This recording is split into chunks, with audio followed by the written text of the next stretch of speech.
Assalamualaikum warahmatullahi wabarakatuh, and hi, I'm Raihan. So I will be presenting with my partner Mira. So let's start with the definition of Islamic finance. So as everyone knows, Islamic finance, it offers variety of services and products and also becomes globally accepted financial systems around the world. So it also have restriction on interest or riba. So the goals of the Islamic finance is to provide fairness and systematic stability, which focusing on the efficient distribution of wealth. So whereas it encourage the efficient use of resources, quick accumulation of human and physical capital. So lastly, the technological advancement promotes economic growth. Okay, for conventional finance, it practices lending as a means of financial mediation with interest payment.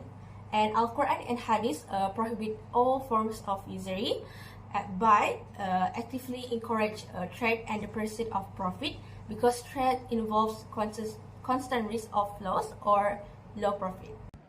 In this slide, I'll be covering a little bit about the history of finance. Actually, during the early period of Islam, the prohibition of interest was strictly enforced. However, as Muslim religious observance has declined and also Western influence expanded, the interest-based finance has become more common. So here there are two phases of expansion in Islamic banking, which is either driven by individual efforts or driven by government policies. Talking about the first one, which is driven by individual efforts, at first, it was largely unsuccessful because Islamic banking must follow the Islamic laws in order to provide commercial banking services. Other than that, political oppositions also limits its growth, where some countries prohibits the establishment of new Islamic organizations. The next one is driven by government policy, specific laws, changes in banking regulation and infrastructure, where there is an increase in energy pricing in 1973 to 1974.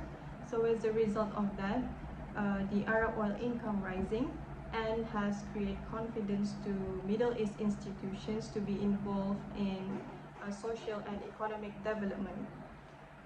And while in 1972, the Third Islamic Conference of Foreign Ministers has proposed a plan to reorganize back the financial and monetary system so that it will be in line with Sharia principle. Below shows the evidence of the prohibitions of interest as stated in Surah Al-Imran verse 130, which says, "O believer, do not consume interest by multiplying it many times. Be mindful of Allah so you may prosper." So here it means that Islam has forbid the act of receiving as well as paying interest because it may seem to be exploiting certain parties. So Surah Al-Baqarah ayat 275 also have stated the restrictions of riba in our daily lives. So the meaning is, those who consume interest will stand on judgment day like those driven to madness by Satan's touch. That is because they say trade is no different than interest, but Allah has permitted trading and forbidden interest. Whoever refrains after having received warning from their Lord may keep their previous gains, and their case is left to Allah. As for those who persist, it is they who will be the residents of the fire. They will be there forever. So, instructions in this dalil is very clear. No doubtfulness is left. So, if a person believes in revelations, then she or he should avoid charging interest and seek the pleasure of Allah subhanahu wa ta'ala. Okay, so now I will explain about the similarities and differences between conventional finance and Islamic finance in overdraft. So let me summarize it. So conventional financial institutions allow customers to take excessive accounts of money out of their accounts of interest using credit cards for funding and spending. Whereas Islamic banks offer financing through murabahah, which requires Islamic finance to deliver the desired good with debt card payments allowed for credit balance. Lastly, Islamic finance handles deliberate defaulters by blacklisting them and donating the penalty to charity. In conventional, insurance means a contract between you and the insurance company to help to protect you and your loved one from any financial loss due to unexpected circumstances. However, in Islamic perspective, it is called as takaful, and in simple Arabic word is guaranteeing each other. Actually, the concept is the same as insurance, but it is approved under the Sharia and Islamic guidelines. The only similarities between both institutions is both share the same objective of providing protections to individuals as well as valuable possessions. While the difference are, number one, takaful is free from riba and other restrictions like gharar and also maisir.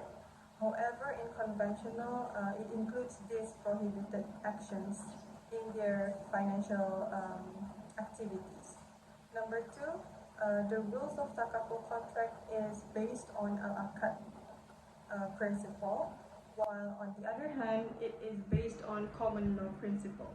And the third one is the takaful goals is to foster communal cooperation and the development of ummah, while in conventional, it's actually to maximize profit. Okay, so now I will explain the similarities and differences in house financings. Mortgages and house financing are sector financing options in both conventional and Islamic finance system. So Islamic loans offer decreasing musyarakah, allowing customers to acquire properties via installment payments. So this model can prevent real estate crisis like 2008. For example, of the issues are requiring policymakers, Sharia boards, and Islamic finance management.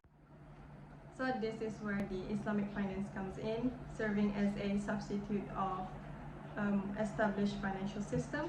However, unlike what some Muslim thinks, Islamic banking is not a duplicate of traditional banking, but its unique approach that is actually operates well and duly certified by Sharia experts, and it also does not violate any laws